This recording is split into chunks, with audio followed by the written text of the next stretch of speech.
Yalimut, everyone, and thank you so much for joining today's webinar on substance abuse from a science and religion perspective.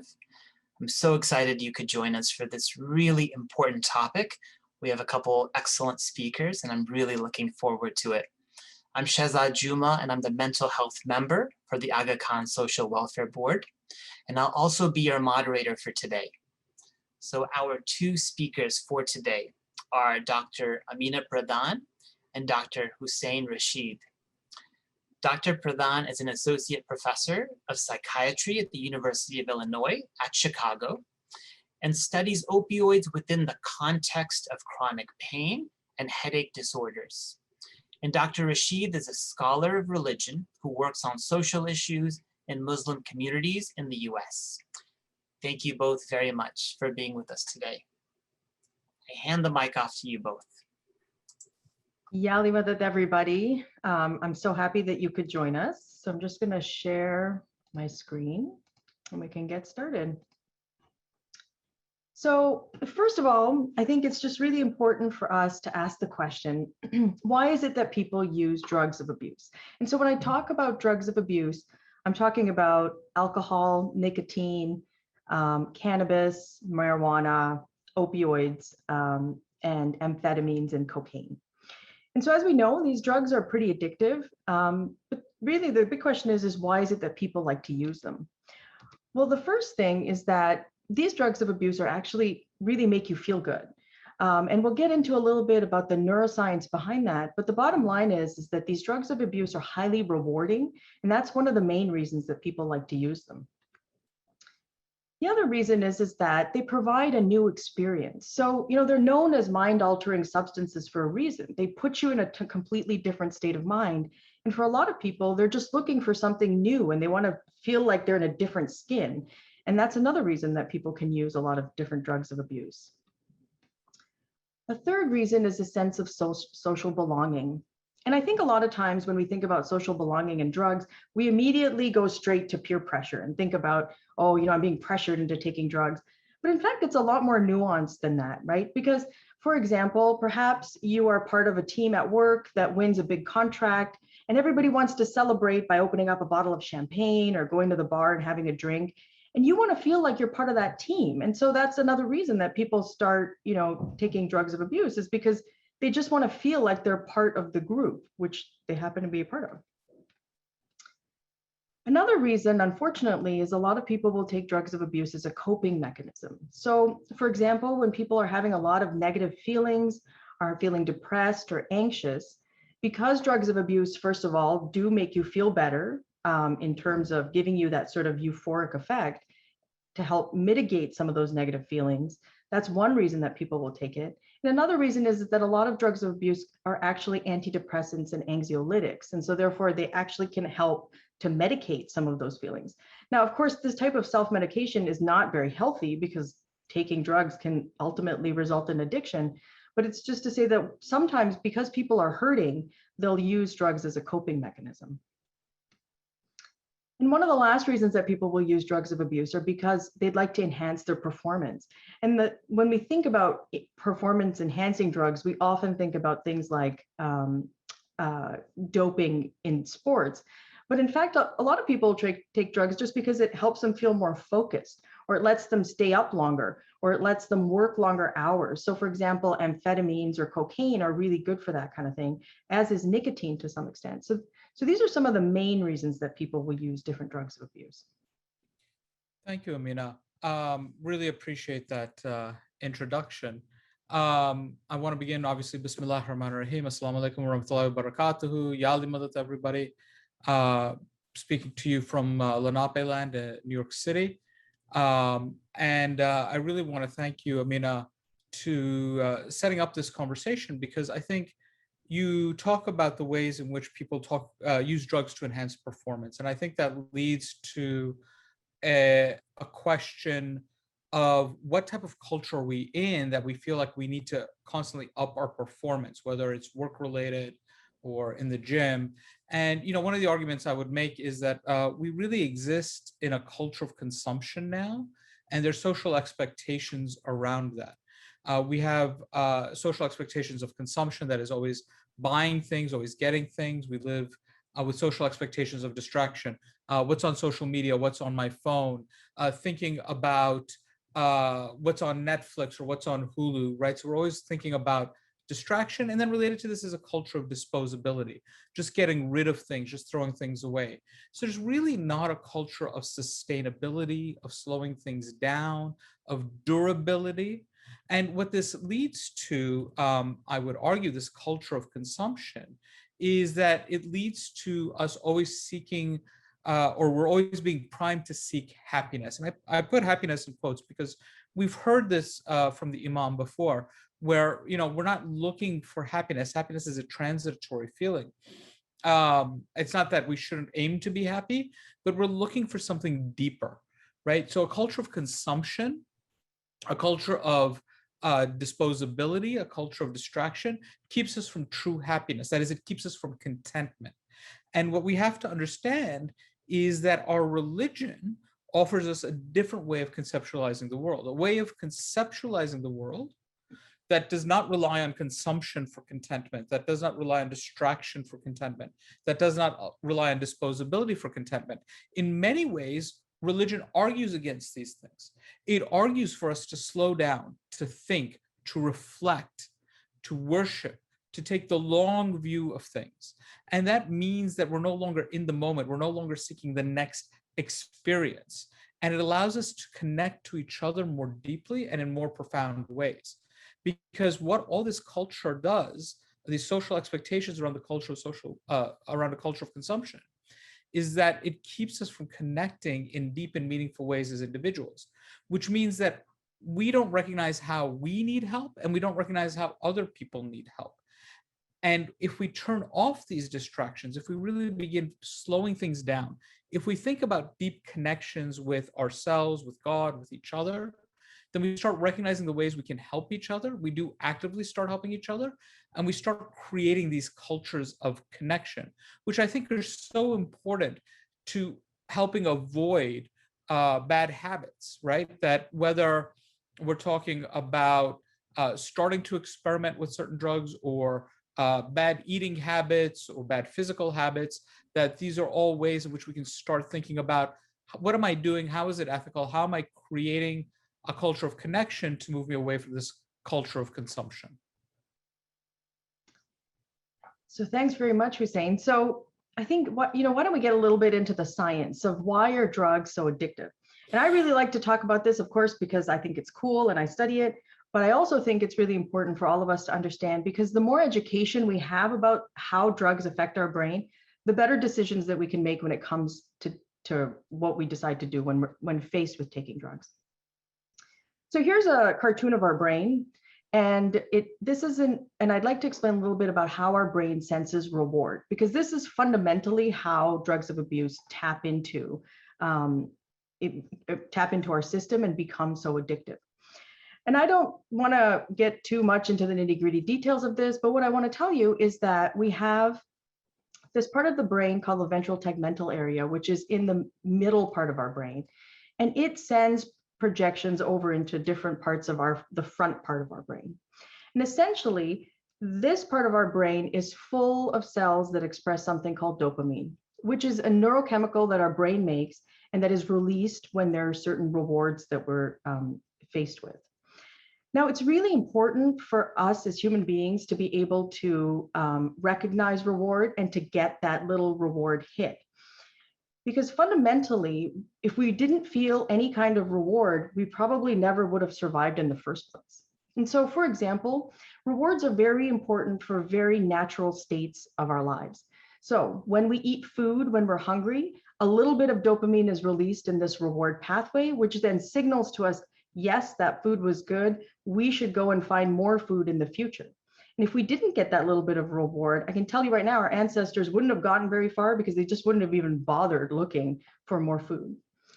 The other example of natural rewards are things like social interaction. So for example, getting hugs from our children, having a nice relationship with our spouses, just having a friendly relationship with our neighbors, all of those things give us small little rewards in our brain on a regular basis.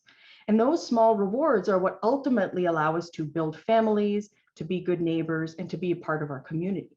So really, this reward system is actually really fundamental for us as human beings to interact with each other and in order to actually survive. Now, the thing is that what drugs of abuse do is they tap into this exact same system. So what they do is they also cause an increase of dopamine within that same reward pathway. But the difference is that natural rewards cause a little bit of dopamine release, and it's really time sensitive. So essentially, you'll have this positive interaction, or you'll eat food, or you'll do a little bit of exercise, and you'll get that little bit of dopamine release, and then it's over. The thing with drugs of abuse is that they give you a huge hit of dopamine. It's like your brain is going ding, ding, ding, ding, ding. This is the best thing ever. And it lasts for a much longer period of time than these small, discrete, natural rewards. And because these rewards are so big, and because they're so long lasting relative to natural rewards, these drugs of abuse are essentially hijacking our brain's reward system. And they create a high that is much greater than natural rewards. And the thing is that the more and more that our brain feels these unnatural or highs from these drugs of abuse, the more our brain starts to think, well, that's pretty good. Like, why don't I just do this all of the time? Because really, this is way better than how I feel when I eat some good food or when I get a hug from my kids. But one thing that I kind of want to just make clear to everybody, and I think this is particularly important in our community, is that drug use is not the same as addiction. So use is the casual use of substances of abuse. So for example, somebody who has a glass of wine with dinner, somebody who maybe smokes a little bit of marijuana every once in a while, or has a cigarette every once in a while. This is not someone that you should consider as an addict. This is a casual user because the drug of abuse is not taking over their lives. And the bottom line is that most people fit into this category. So most people are not addicted. Most people are just casual users. Now, what separates a casual user from somebody who has a problem is that when somebody is addicted to drugs, it's a chronic disease which is characterized by drug seeking and use that is compulsive or difficult to control despite harmful consequences. So it must meet all of those criteria. So a prime example would be somebody, for example, who has a problem with alcohol. And so they've spend all of their time at the bar, or they spend all of their time drinking, and they don't spend time with their family. It's cutting into their working life. It cuts into how much money they can earn. In this case, that will be considered a drug addiction problem. And so if we think about this, the cycle of addiction, what casual users and addicts all start with is in this binge intoxication high phase. Because the bottom line is that people take drugs because they want to feel good. And so we all enter in at this cycle, in this high binge intoxication phase.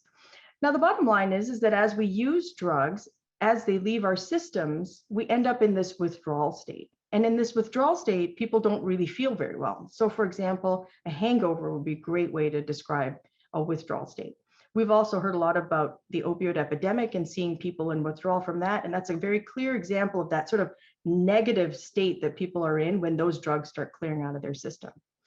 Now, for a casual user, well, that's no big deal. They've got the high and then they go into a little bit of withdrawal and then it's okay. They can control themselves. It's not a big deal. And then maybe the next time they come back in and have a little bit of high and get a little bit of withdrawal. When you really start getting into this cycle is when this third component comes in, which is called the craving stage or preoccupation or anticipation.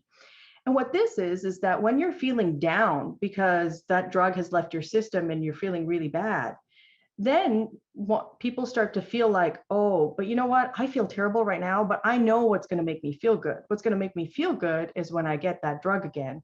And then you slip back into this cycle. Now, when we think about the cycle of addiction, we often think about things like, oh, well, some low income person who's, sitting at the bar, or we think of, the junkie in the alley that's like shooting up heroin. But in fact, this cycle of addiction could easily be your mother. For example, let's say your mom has chronic back pain and the doctor has prescribed her opioids to treat her chronic back pain. Well, she's coming in on this high. Now, she's taking the drug. She's not getting high per se, but it's stopping her pain and that makes her feel good.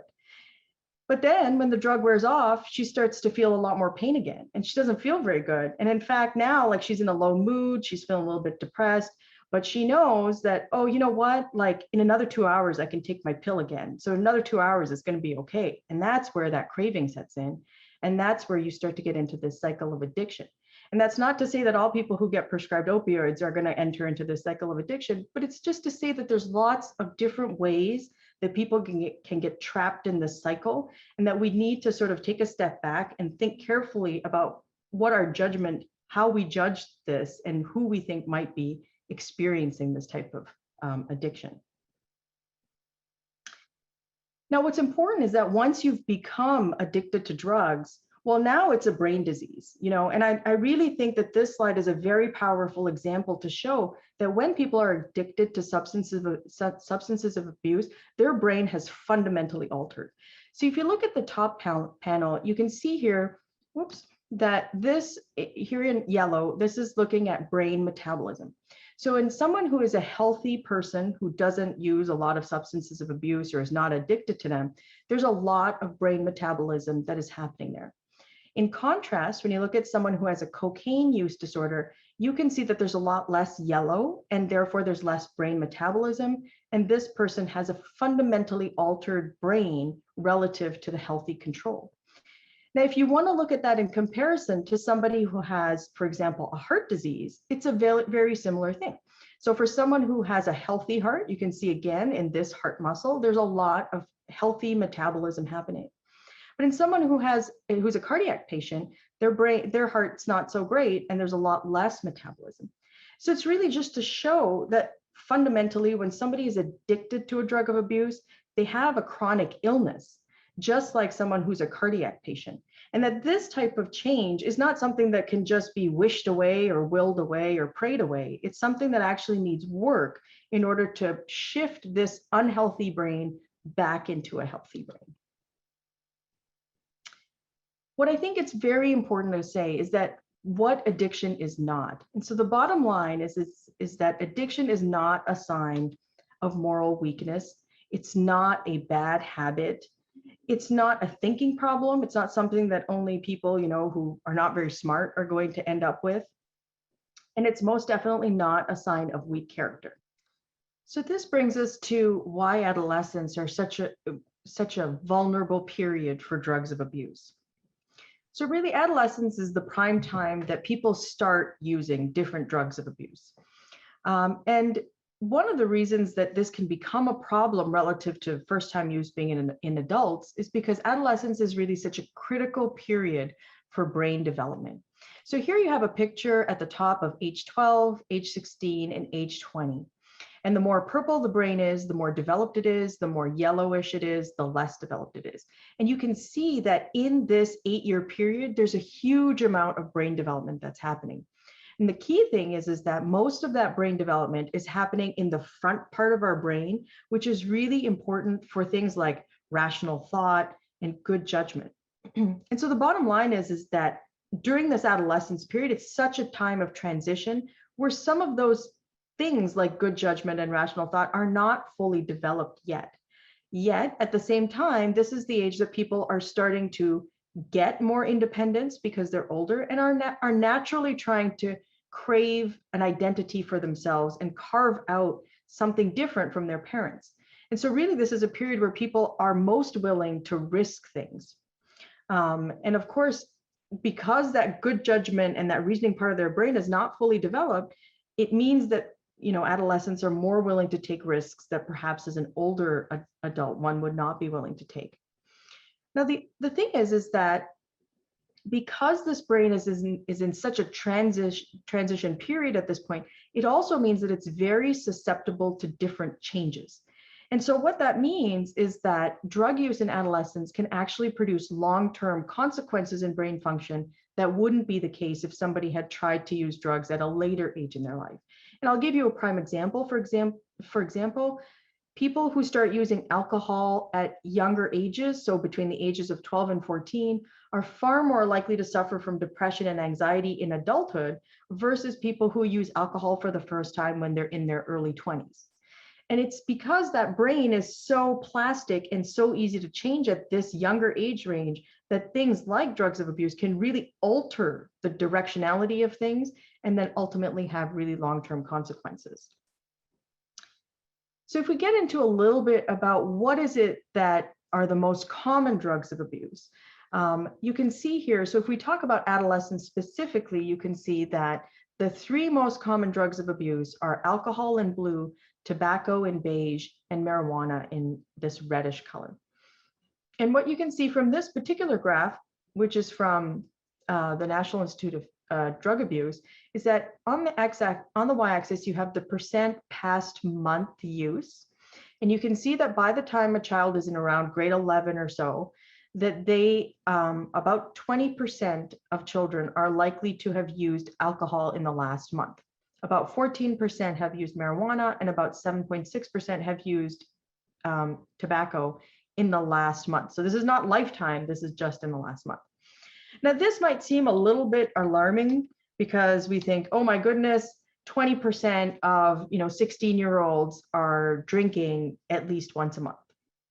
But what I want you to do is flip that number a little bit and think about the fact, well, that means that 80% of 16-year-olds are not drinking once a month.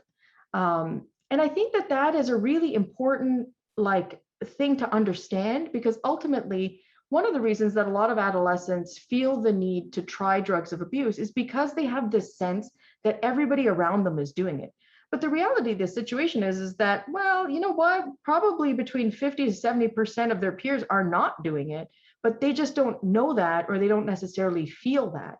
And understanding that, in fact, they're in the majority if they don't try drugs of abuse actually helps youth a long way in making good decisions about drugs of abuse, because then they don't feel like they're necessarily the odd man out.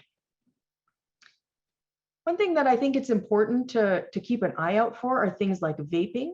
So vaping has really gone up a lot over the last 5 to 6 years. So you can see back in 2015, vaping was not very common, whereas by 2018 and in 2021, these numbers have risen substantially. They've almost doubled in the amount of school-aged and college-aged children or adolescents that vape. Now, what exactly is vaping? So basically, they're the evolution of the cigarette. Cigarettes are kind of old school now, and everybody is vaping. This is just to show you the sort of evolution of vaping. And what vaping essentially is that the current versions are these pod mods, which are these devices that you pour e-juice into that has a real high amount of nicotine in it. And then there's a combustion mechanism that essentially will vaporize that juice, creating a vapor that you can then inhale. And what I think it's really important for people to understand is that, unlike a cigarette, these pod mods can actually have a lot more nicotine. So one pod can have the same nicotine that's equivalent to smoking 20 cigarettes. So really, you're getting a really big hit when you're using vaping devices. And one thing I think it's really important for all of us to understand is that, the companies that produce these vaping devices and these e-juices that are full of nicotine are really clearly advertising towards children, right? So I think there's like thousands of different types of flavors of e-juice. And just looking at these different flavors, you can clearly see that these are not being advertised to adults. These are being advertised to children. And that's actually a conversation that, you can open up with adolescents to say, well, this is an example of marketing that is being targeted specifically for youth. Another very common substance of abuse is marijuana. And so when we talk about marijuana, marijuana is a plant that's actually made up of thousands of different chemicals, including these cannabinoid chemicals. The chemical that is what is responsible for the high of marijuana is THC, or delta-9 tetrahydrocannabinol. And so you can see when people buy pot of different types, whether they're going to smoke it or whether they're going to eat it, there's always these different ratios of THC to CBD, which is cannabidiol. THC is the part that makes you high. And again, I just want to make clear that, once again, companies are obviously marketing towards children, because a lot of the edibles that are out there are actually shaped like children's candy. Which, I think if anybody has edibles in the house, something to keep in mind that a lot of times, poison control issues have gone up remarkably since edibles have become legalized, because a lot of children end up accidentally ingesting cannabinoids because they didn't know they were pot candy, or maybe they did know that they were pot candy and they decided to try it out. So marijuana is something that really most people try when they're younger. It's really something that, adults are not so keen on trying marijuana for the very first time. It's really something that youth are likely to try. And the more that marijuana becomes legalized in different states, the more frequently it gets tried by young adults. Something that I think is really important to understand with marijuana, that unlike alcohol or nicotine, there are still many states in which recreational marijuana use is still illegal. And so then when it comes to people who do happen to have marijuana around, this can become a big problem if, for example, they leave their drugs or their drug paraphernalia in like a car that might be used by other members of the family, or they leave it in public spaces like in a bathroom or something in which maybe somebody else could come across it. This can have very significant legal consequences that can then become a problem for people in the future. So I think it is really important, at least with marijuana, for everybody to just understand what state you're in and what the rules are regarding marijuana use there. And here, I think I want to just build on that a little bit. I think the legal component is incredibly important to keep in mind, especially as they can have repercussions down the line, both for the individual and their families, in ways people may not be aware of. However, I think it's also worth talking about the ethical component of this, right? Legal thinking is not the same as ethical thinking.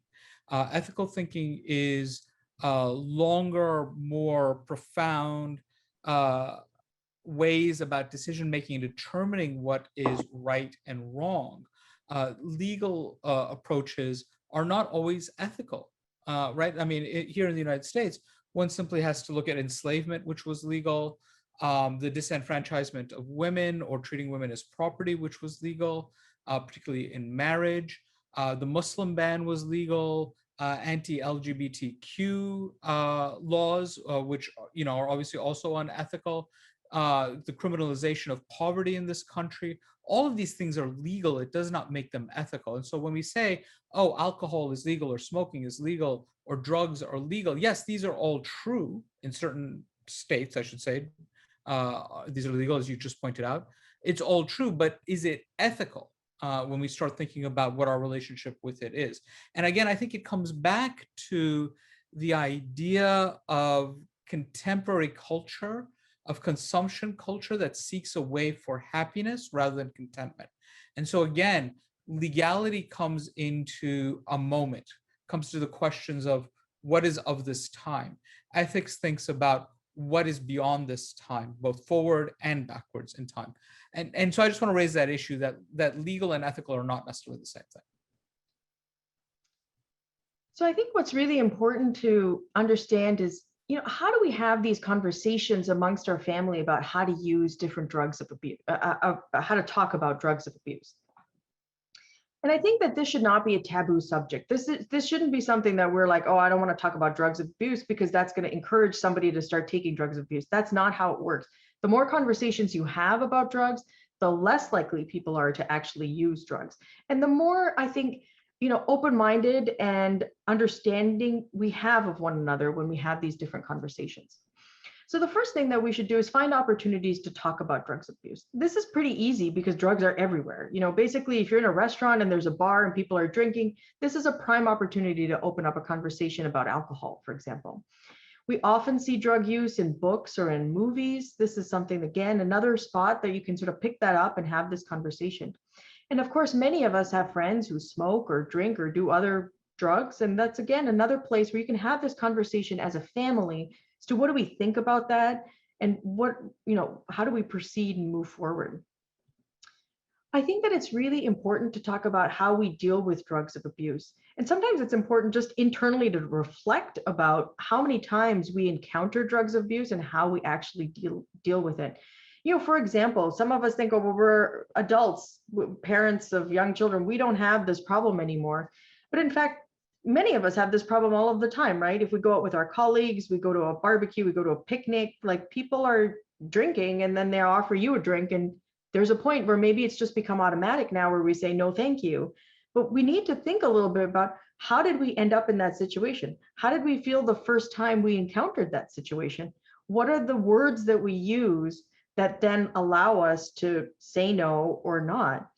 And having, I think, those conversations with our family actually gives people the words that they sometimes need in the future, especially our children, because our children then can hear that, oh, wait, my parents have dealt with this as well. This is not something new. And the way that they deal with it is this way. Maybe I can use the same language or the same thing in order to deal with it when I'm faced with it. I think what's really important to talk about, and I think a really easy thing to talk about, especially with youth, is about safety issues. So talking about driving while intoxicated or other legal issues. Because of course, you can have blanket rules that say, well, if you're with a friend and they've been drinking and they're going to drive, well, that's it. You just give me a call. I'm going to come pick you up. That we don't even need to, dig into this too much. That's just a good rule. And so that's a really easy place for us to have these types of conversations. And like I said, I think it's really important that we don't think of drugs of abuse as being a taboo conversation. This is something that, while the more educated we are about drugs of abuse, the more informed decisions that we can make. Amina, I can't echo what you said enough, right? If we start with the AKDN ethical framework around the ethic of the sound mind, I'll quote a portion of it here, where it says, quote, "Any substance abuse which interferes with the normal functioning of the mind is a greater violation of the ethical code, for it amounts to self-inflicted loss of personal dignity and of the ability to fulfill one's responsibility to oneself, to one's family, and to society." And when you start engaging in and abusing these substances, you're violating these commitments and trusts. That does not make you a bad person. And I want to emphasize what we talked about earlier. This does not make you a bad person. This does not indicate that you have weak character. It means that you need help and support. And we have to think about the consequences of all our actions, because you don't get to abuse without use first. So how do you even think about that? And the way you engage in a sophisticated way around this question of alternatives to usage, I think comes from this idea of clarity of thought. We see this clarity of thought being emphasized here in this passage from the AKDN ethical framework. But also, as you say, education helps us make informed decisions. We need to have that information, to have the clarity of thought in order to make an informed decision.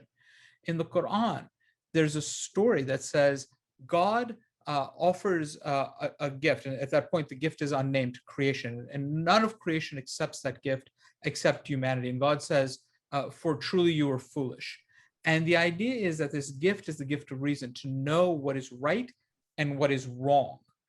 And it then becomes incumbent on us, because we can now discern between right and wrong, to make decisions that lead to that which is right. How can you make the decision of what is right or what is wrong if you don't have any information? You cannot make a decision from ignorance.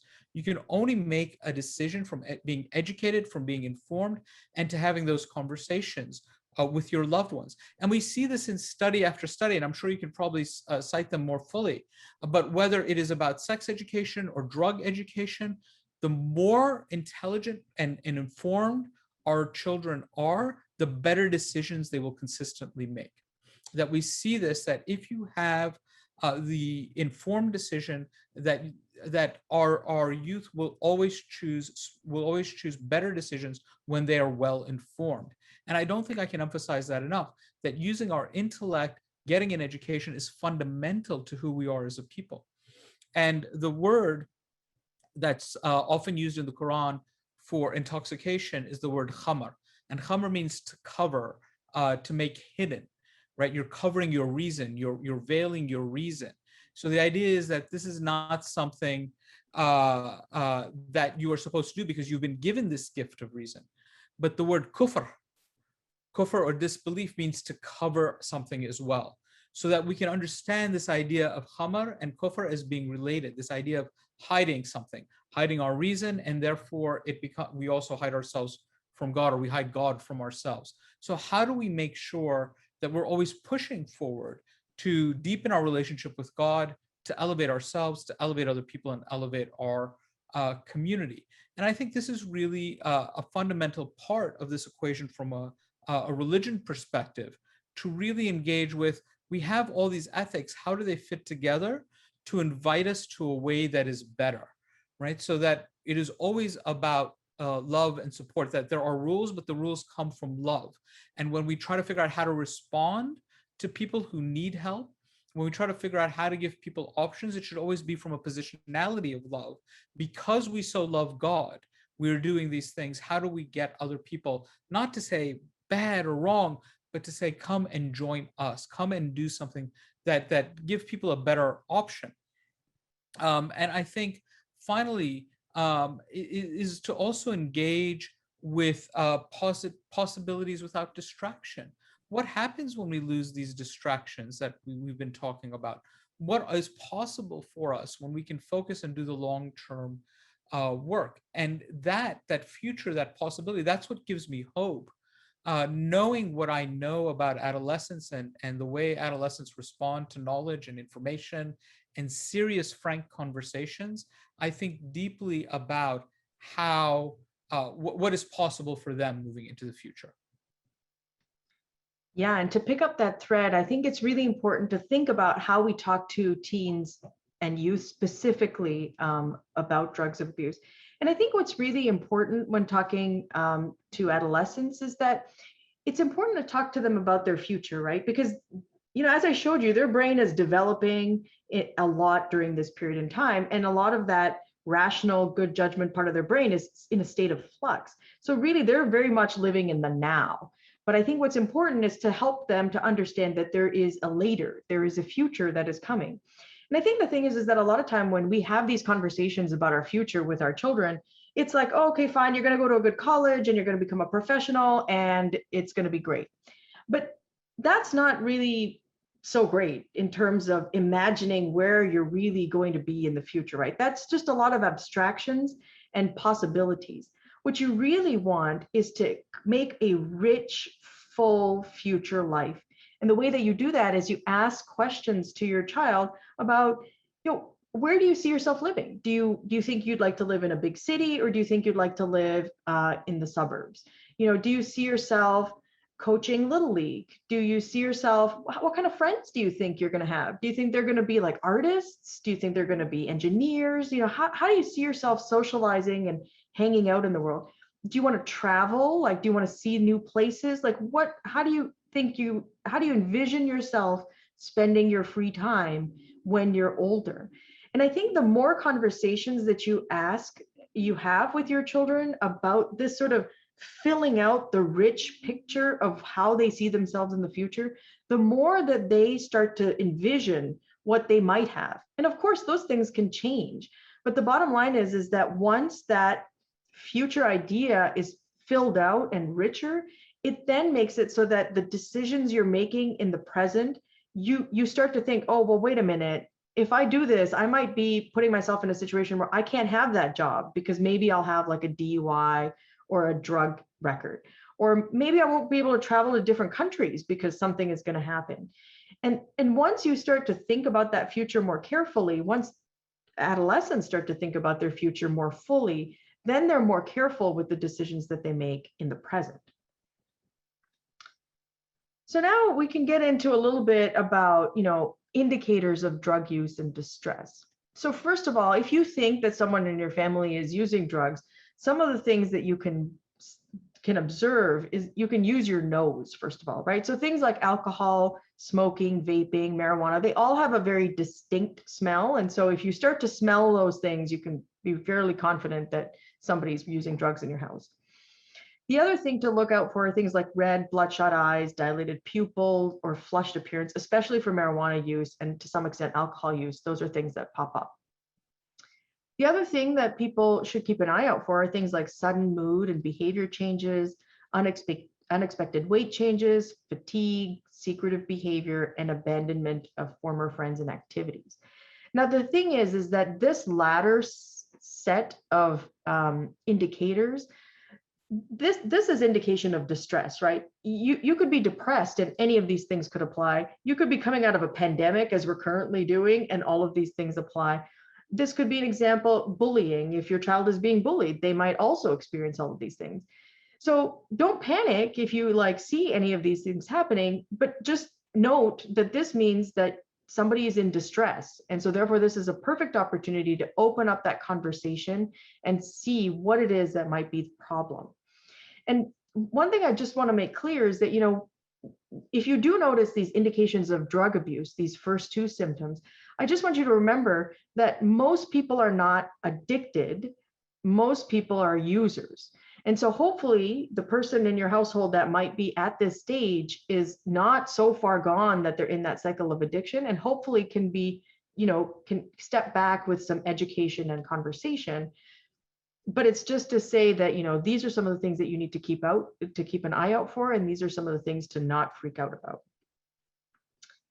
And the reason I say don't freak out about it is because that you should definitely not freak out if you think that your child or spouse or whoever may be using drugs, because that's the best way to pretty much shut down any future combination, is to start yelling and screaming or panicking, because nobody wants to talk to somebody who's in that kind of hectic state.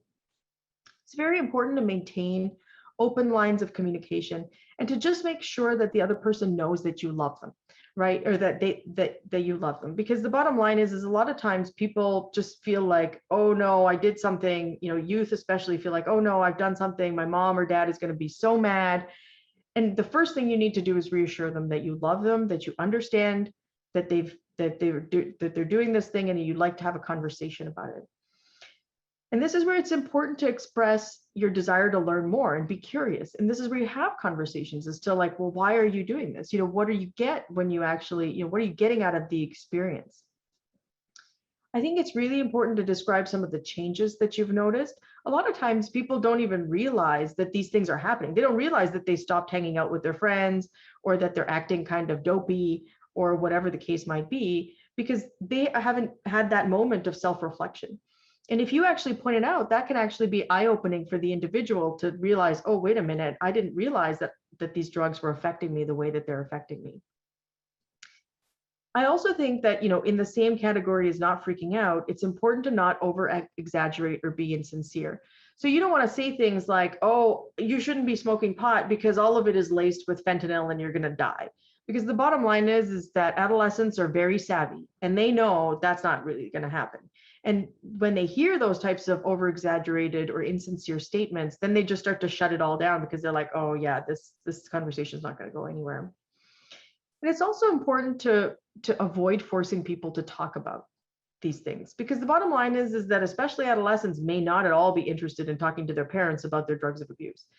What can be helpful though is to like maybe reach out to an older sibling or an older cousin, a well-liked uncle or aunt, a friend or older, family member in the community that your child has a good relationship with, because then maybe they might open up to somebody else, and that will then allow them to talk about the issues that they might be facing. Now, if you do find that somebody has a major drug problem and they need support and help, the first thing that you should do is to consult a medical professional. This is where you can just start with your primary care physician, and they can lead you in the right direction as to how to get future support. I think it's also important to support the person that is going through this type of addiction. The bottom line is that seeking help for an addiction takes a lot of courage. And it's very important that that person feels secure, because if they don't feel secure, well, that's not going to help them like stop using drugs. And I think it's also really important to just remember that addiction is like a chronic illness. Think about what that heart looked like, the diseased heart and the healthy heart, and think about what the diseased brain and the healthy brain looked like. This is a chronic illness. And so the bottom line is that it's a chronic illness that does have treatment strategies available to it. And just like with all chronic illnesses, treatment can take a long time, but they can be very effective. You can switch that diseased brain back towards a healthy brain, but it just might take some time to do it, and we need to be patient. And just to give you an idea of what treatment looks like for addiction, well, usually it starts with some sort of therapy or some kind of a support group. And then depending on the drugs of abuse can also involve prescription drugs.